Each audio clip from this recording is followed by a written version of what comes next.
Bismillahirrahmanirrahim. Assalamualaikum warahmatullahi wabarakatuh. Perkenalkan, nama saya Putri Nuraini Hasanah dari Prodi Ilmu Al-Quran dan Tafsir Fakultas Usuluddin dan Dakwah semester 2 di Institut Agama Islam Negeri Kediri.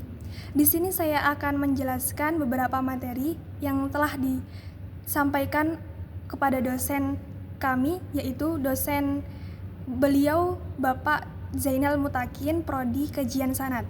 Di sini saya akan membahas materi berkaitan tentang kajian sanad dan matan hadis. Yang pertama, kita membahas tentang sejarah dan kedudukan sanad dalam hadis. Hadis ini dalam masyarakat boleh dipelajari dan sesuatu yang harus dipelajari setelah kita mempelajari tentang Al-Quran. Karena hadis ini merupakan sesuatu yang penting dan strategis apabila dalam masyarakat kita pelajari, dan dalam ajaran keislaman kita juga pelajari tentang hadis tersebut. Nah, sanad berasal dari bahasa Arab yang memiliki arti penyandaran sesuatu kepada sesuatu yang lain. Dalam istilah-istilah sanad ini ada 3, yaitu kata isnad, kata musnad, dan kata musnid. Kata isnad adalah bukan isim tapi masdar, bentuk masdar dari kata asnada yang artinya menyandarkan sesuatu kepada yang lain. Yang kedua, kata musnad yaitu isim fa'il dari bentuk sanada yang memiliki arti orang yang menyandarkan. Dan yang ketiga adalah kata musnad. Ini merupakan isim fa'il dari bentuk sanada yang memiliki arti sesuatu yang disandarkan.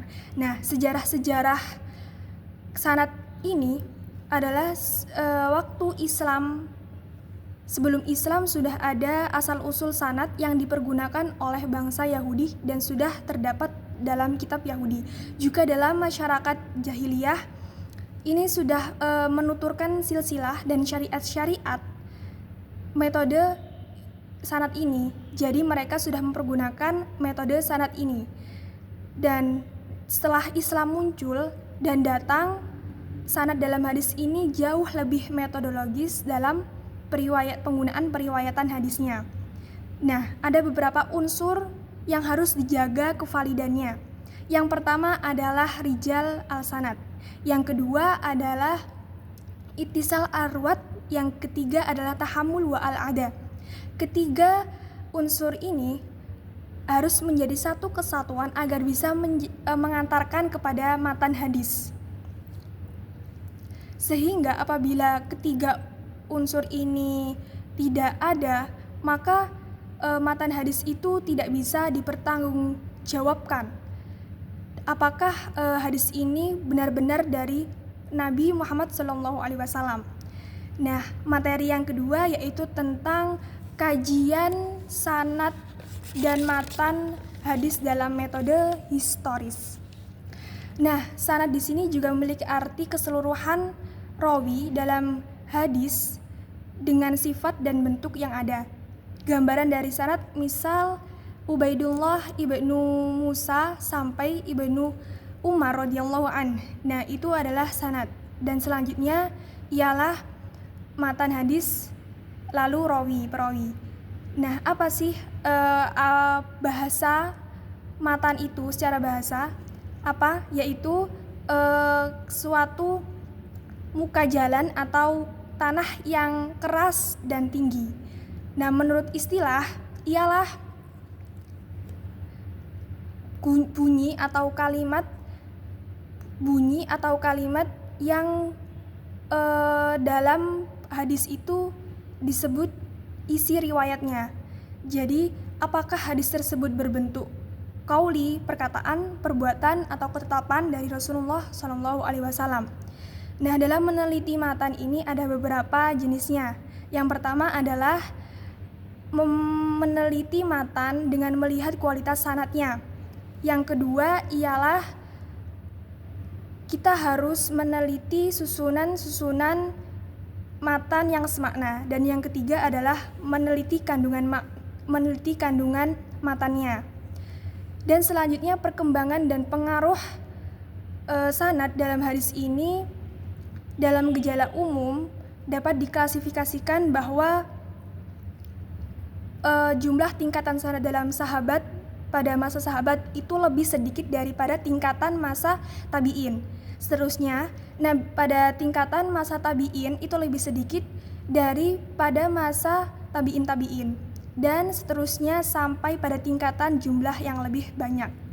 Nah, materi yang ketiga yaitu tentang eksistensi sanad dalam hadis. Urgensi sanad itu bisa sebagai pembeda antara umat Islam dan umat lainnya. Sanad merupakan suatu potensi kekuatan Islam yang tidak ada tandingannya dengan umat lainnya.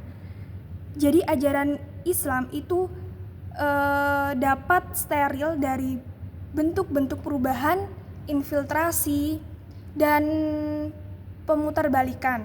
Nah, dalam pihak lain itu syarat yang dibawa oleh Rasul-Rasul bukan selain Nabi Muhammad SAW tidak memuat imunitas semacam itu. Lalu awal penggunaan sanad dalam hadis, yang pertama adalah tradisi sanad dalam hadis, yang kedua kejujuran perawi, yang ketiga adalah perjalanan panjang dalam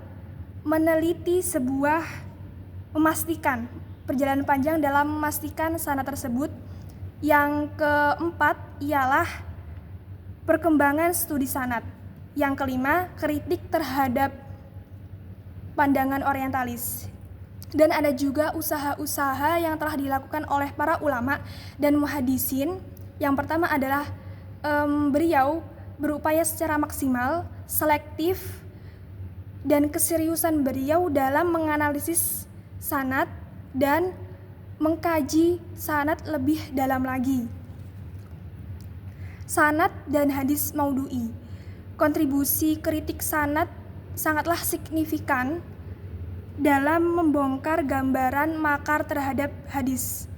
Salah satu dalil sahihnya ialah kritik sanad yang diterapkan pertama kalinya dengan kasus yang ketat dan sebagai kasus reaksi yang sangat keras atas munculnya hadis-hadis palsu ini. Jadi hadis maudhu'i kan hadis palsu. Jadi mereka itu menetapkan pertama kalinya dengan ketat agar tidak munculnya hadis-hadis yang palsu tersebut. Selanjutnya kita membahas materi yang keempat, yaitu tentang i'tibar sanad dalam hadis. I'tibar sanad dalam hadis ini sebelum dilakukannya al-i'tibar itu kita melakukan tahrij hadis sebagaimana langkah awal penelitian untuk hadis yang akan diteliti. Maka seluruh sanad hadis harus dicatat dan dikumpulkan untuk kemudian dilakukan i'tibar. I'tibar sendiri itu adalah apa sih? I'tibar itu bentuk masdar dari kata al-i'tabaro yang artinya adalah memperhatikan suatu perkara untuk mengetahui suatu jenis yang lainnya. I'tibar sendiri dibagi menjadi 3, yaitu i'tibar riwat, i'tibar diwan, i'tibar syarh, dan i'tibar fan.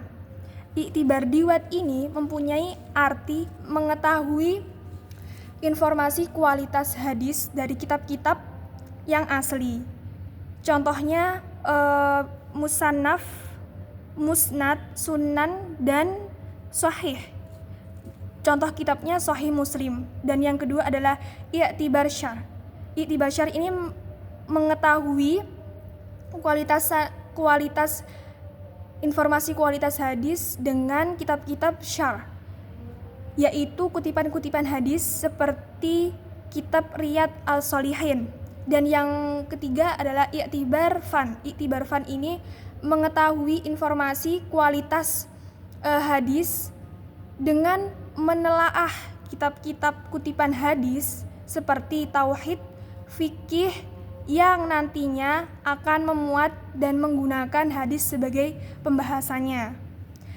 Dan yang selanjutnya materi tentang i'tibar sanad dalam hadis.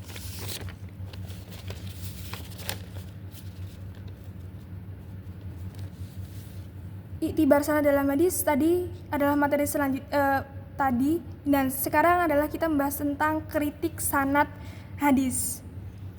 Kritik sanad hadis ini ada 3, yaitu bukan kritik sanadnya, melainkan ada 3 metode kritik sanad hadis, yaitu pertama kriteria kesohihan sanad. Kriteria kesohihan sanad ini yang pertama adalah ittisal al-ruwat atau kesambungan sanad. Yang kedua, perawi adil atau dapat dipercaya. Yang ketiga, perawi dobit atau hafalannya kuat. Yang keempat, terhindar dari syadz, bertentangan dengan hadis lain yang derajatnya lebih tinggi. Yang terakhir, terhindar dari ilat, yaitu terhindar dari cacat. Itu yang pertama dalam metode kritik sanad hadis. Dan yang kedua adalah pengklasifikasian hadis. Pengklasifikasian hadis ini bertujuan untuk memudahkan dalam proses identifikasi, contohnya pada hadis sahih, hasan, dan dhaif. Dan selanjutnya adalah penelitian terhadap sanad hadis. Ada 2 langkah. Yang pertama, kita mengumpulkan sanad-sanad, keseluruhan sanad, lalu menjadikannya kegiatan i'tibar yang tadi jelaskan i'tibar. Lalu dalam proses ini pembuatannya itu menggunakan skema atau melakukan skema untuk seluruh jalur sanad. Dan langkah yang kedua yakni meneliti perawi dan metode periwayatan yang mereka gunakan. Dalam proses ini itu harus ada ihwal perawi yang nanti dikumpulkan, baik itu biografi kehidupannya ataupun nilai-nilai menurut para ulama, nilai-nilai menurut para ulama terhadap dirinya. Dan materi selanjutnya adalah tentang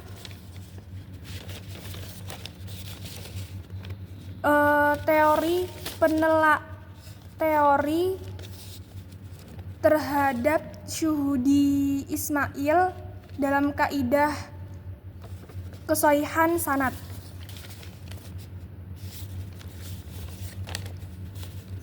Nah, syuhudi Ismail ini memiliki pemikiran syuhudi yang bermacam-macam. Yang pertama adalah, jadi pemikiran syuhudi Ismail ini terhadap sanad itu harus seperti ada syarat-syaratnya seperti itu. Yang pertama, mencatat semua nama riwayat dalam sanad yang ditelitinya. Yang kedua adalah mempelajari sejarah hidup dalam periwayat masing-masing. Yang ketiga adalah mencatat kata-kata yang menghubungkan periwayat dengan periwayat yang terdekat dalam sanad tersebut.